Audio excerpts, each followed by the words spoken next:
Train पकड़ना है, आना है। और फिर इधर से शाम को 3 बजे ट्रेन मिलती थी, तो कभी 4 बजे घर पहुंचे, कभी 5 बजे पहुंचे, इतने देर भूखे रहते थे। और उसमें भी 5 रुपया टिकट का दाम था महानार स्टेशन से हाजीपुर का। तो उसका हम जुगाड़ लगाते थे कि हम टिकट वहां से नहीं कटवाते थे, हम कटवाते थे चकमकरंद हल्ट पे आके। हल्ट था, वहां से 2 रुपया लगता था हाजीपुर का, वहां से बेडाउट चढ़ते थे, क्योंकि जानते थे कि हाजीपुर जंक्शन पर टीटी पकड़ लेगा, छोड़ेगा नहीं, फिर जेल से कोई छुड़वाबू नहीं जाएगा, पैसे नहीं छोड़ देगा, उधरे सड़े ले।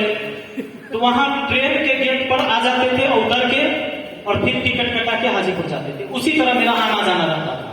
और उधर से भी हाजीपुर जंक्शन से 2 रुपया का टिकट लेते थे चकमकरंद का, और जाते थे महानार तक। समझते थे कि रेलवे नुकसान में नहीं जाएगा, हमसे कितना जाएगा नुकसान में, है ना। एक न एक दिन सरकार को कमा के टैक्स दे ही देंगे। अब दे ही देते हैं, टैक्स देते हैं ना सरकार। हम लोग का तो ब्लैक मनी कोई है नहीं, सब यूट्यूब से डॉलर आता है, सीधे रुपया में कन्वर्ट होता है, सरकार के पास डॉलर चले जाती है। तो अब कोई ब्लैक मनी नहीं, सबको टैक्स भर दिए। तो इस तरह का सिलसिला था। तो उस समय मैंने सोचा कि लगभग 6-7 महीने इस तरह से प्रयास किया, फिर भी लगता था ना कि दिक्कत हो रहा है पढ़ाई में, आने जाने में समय बर्बाद हो रहा है। फिर भी मेरा पढ़ने का तरीका था कि जब हम ट्रेन में चढ़ जाते थे तो सीट तो नहीं मिलता था, ऊपर वाला जहां सामान रखता है उसमें जगह मिल जाता था। एक कोना में किसी तरह किसी बोगी में हम एडजस्ट हो जाते थे, कोना में फिर बैठ के पढ़ते हुए ही हम जाते थे महानार स्टेशन। ऐसा कभी नहीं रहा दोस्तों कि मैं ट्रेन के गेट पर खड़ा होकर, अब देखते होंगे छात्रों को, छात्र ऐसे ही सफर करता है, गेट पर खड़ा रहेगा ट्रेन के, या बैठल रहेगा, हाजीपुर तक जाएगा, इधर से लालगंज, इधर भगवानपुर के आसपास से स्टूडेंट हाजीपुर तक पहुंचेगा, उधर पटोरी से आता है, महद्दी नगर से आता है, हर जगह से हाजीपुर जाता था लोग। वैसे ही गेट पर पकड़ के जाता था। मैंने कभी ऐसा यात्रा नहीं करा। मैं सोचता था कि 1.5 घंटा में ट्रेन जाएगी, 2 घंटा में जाएगी, फिर 2 घंटा उधर से लगेगा, ये 3 घंटा 4 घंटा टाइम बर्बाद नहीं करना है। इतने देर में पढ़ता था, कोचिंग में जो पढ़ के निकला उसकी रिवाइज में ट्रेन में कर लेता था। और फिर उधर से जब लौटता था, जो भी कुछ बचा हुआ होता था या नया पढ़ना होता था, घर पे नहीं पढ़ा या कुछ बच गया, उधर से हाजीपुर आते टाइम पढ़ लेता था। तो हमेशा अपने समय को मैंने ऐसे यूज किया है।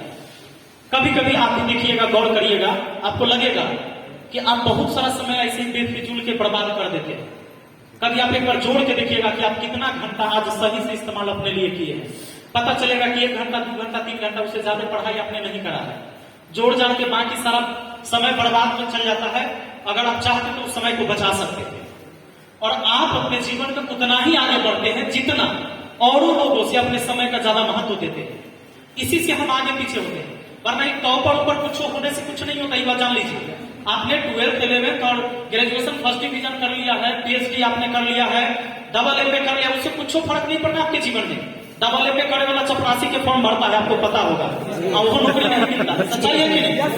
मैं तो 3rd डिवीजन मैट्रिक पास हूँ, 3rd डिवीजन में इंटर पास हूँ, ग्रेजुएशन बाद में फर्स्ट डिवीजन किया, वो अलग बात है। लेकिन डिग्रियां तो ना के बराबर हमारे 3rd डिवीजन है। तो मैथ में सबसे कमजोर स्टूडेंट रहा, पूरे भारत को आज मैथ पढ़ा रहा। तो डिग्री क्या मायने रखता है? डिग्री कुछ मायने नहीं रखता। याद रखिएगा, अगर आपके अंदर जुनून है ना कुछ करने का, अपने किस्मत को, अपने परिवार के इतिहास को बदलने का जुनून है, तो कुछ मैटर नहीं करता कि दुनिया में कोई बाधा नहीं।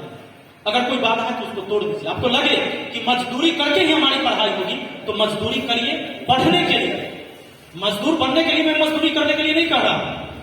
मैं कह रहा हूं कि जो आपका लक्ष्य है वो बीच में खत्म ना हो, वो टूटे ना, इसके लिए मजदूरी करना है। तो मैं बात कुछ और बता रहा था, मैं बहुत विस्तार में चला गया। तो हमने सोचा कि भाई हाजीपुर में रहने का कोई व्यवस्था हो जाए। तो ये मेरा आने जाने वाला जो डेली का है, शाम में 4 बजे 5 बजे घर जाते हैं, तब खाना मिलता है।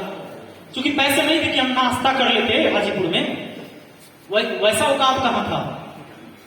तो एक व्यक्ति हमारे गांव के बगल के गांव के थे, उनका घर बना था हाजीपुर में।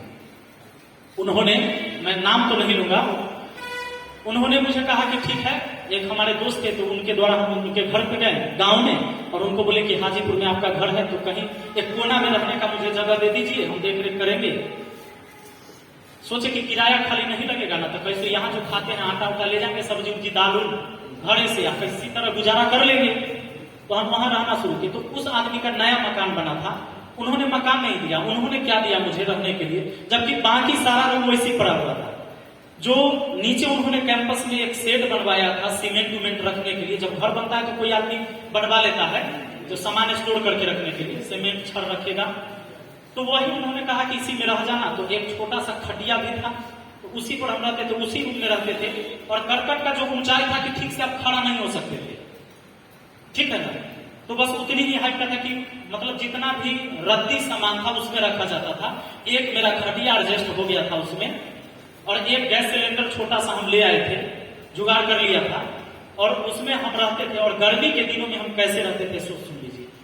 गर्मी के दिन में तो करकट जो नीचे था एल्वेस्टर तो पूरा गर्म होता था, उसमें पंखा भी नहीं था, कुछ उपाय नहीं था। तो उनके कैंपस में ही केला का पेड़ था जहां चापाकल था, तो मैं उसी जगह दिन भर बैठ के गुजारा करता था, पढ़ाई करता था। नीचे वो प्लास्टिक बिछा लिया और उसी जगह पढ़ाई किया करता था दिन भर। जितना देर धूप रहेगा, जब तक शाम ठंडा ना हो जाए, हमारा गुजारा उसी जगह होता था। पर मैं एक बात सोचता था कि बनना तो मुझे अमीर आदमी है। मेरा परिवार में मेरे दादा पिताजी सबने गरीबी में गुजारा है, हर जगह बेच दी। मेरे दिमाग में एक ही बात आता था कि पैसा तो अपने जीवन में बहुत कमाना है मुझे, इतना जरूर कमाना है कि कभी कोई चीज मुझे बेकार न लगे और ये न लगे कि मेरे पहुंच की चीज नहीं। ये चीज मैंने निश्चय बचपन से ही करा था, और ये हमेशा इस बात को सोचता था। इसलिए मुझे पढ़ते टाइम नींद भी नहीं आता था। और ये मैं सोचता था, हाँ, ये नहीं पता था कि आगे होगा क्या, ये किसी को नहीं पता होता। या आपको भी नहीं पता होगा कि आपके जीवन में आगे होगा क्या। आप जो कर रहे हैं आज, अगर आपने रेलवे की तैयारी कर रहे हैं तो जरूरी नहीं आपको पता है कि रेलवे में हो ही जाएगा। ये आपको भी नहीं पता, मुझे भी नहीं पता होगा। लेकिन जब आप अच्छा प्रयास करेंगे, मेहनत करेंगे ना, तो हो सकता है वो चीज ना हासिल हो तो उससे बेहतर हासिल जरूर होगा, कहीं ना कहीं जरूरत होगी, ये बात पक्का है। तो मैं यही चीजें सोच के मैं लगातार तैयारी करता था। एक बार क्या हुआ कि मेरा पेट खराब हो गया बहुत ज्यादा। अब 3 बार 4 बार बाथरूम जाना होता था। अच्छा, बाथरूम कहाँ जाते थे ये देखिए, क्योंकि उनका बाथरूम फ्लैट के अंदर थे, फ्लैट के अंदर था। गांव में तो लोग खेत में चल जाते हैं, शहर में कहाँ जाइएगा, तो दिक्कत होता था। हम जाते थे रेलवे लाइन पर, भोर में चल जाते थे अंधेरे में, या फिर रात में एक बार जाना होता। जब अंधेरा हो जाए तो पेट खराब हो गया तो दिने में जाना पड़ेगा। तो हम रेलवे स्टेशन जाते थे हाजीपुर, और स्टेशन पर जाकर ट्रेन में घुस के उसके बाथरूम इस्तेमाल करके फिर आए। 2 दिन किसी तरह गुजारा किया। तीसरा दिन लगा कि भाई यहाँ से जाने में 3 किलोमीटर तो स्टेशन में पड़ जाता है, बड़ा मुश्किल है। घर भाग के आए, फिर उसी दिन निश्चय किया कि ना कहीं वो रूम लेते हैं। 400 रुपया में वो रूम लिए किराए पर। वो व्यक्ति भी किराया पर लगा दिया। वो किचन था, किचन दिया, रूम नहीं था, वो करकट का किचन था, ऐसे एल्वेस्टर वाला किचन दे दी, और हम उसमें रहने लगे। अब वहां क्या होता था कि वो जो महिला थी जिन्होंने हमें रूम दिया, कोई भी उसमें आती थी, उसके आस पड़ोस में तक आता था कि बड़ा गरीब है, तो वो ले लेकर वो रूम दे दिए। और वो हमारा इस्तेमाल कैसे करती थी, डेली सब्जी लावे हमारे भेजती थी, जानती थी गरीब है तो इसको भेजो। मैं आपको बताऊं, आपके मतलब ये सच्चाई इसलिए बता रहा हूं कि अपनी कमजोरी दुनिया को मत बताना। ये दुनिया तुम्हारी कमजोरी पर हंसेगा, तुम्हारी मदद कोई नहीं करने वाला। इसलिए अपने आप को मजबूत बनाना।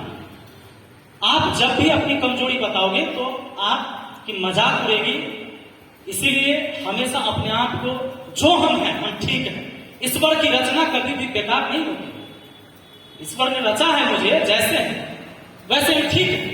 हम हैं से हम, बाकी हमरा से कम। इतने बात कॉन्फिडेंस रखना है। बाद में मुझे पता चला कि तो हमारा शोषण करता है, जो आता है सबको कहता है कि तो एकदम गरीब है, इसको हम ऐसी रखले हैं, एक किचन वाला रूम दे दिए हैं। और जब कभी होता तो डांट नहीं देती। कभी छत पे सूते चल गए तो कहा कि धर्मशाला गर्मी के टाइम।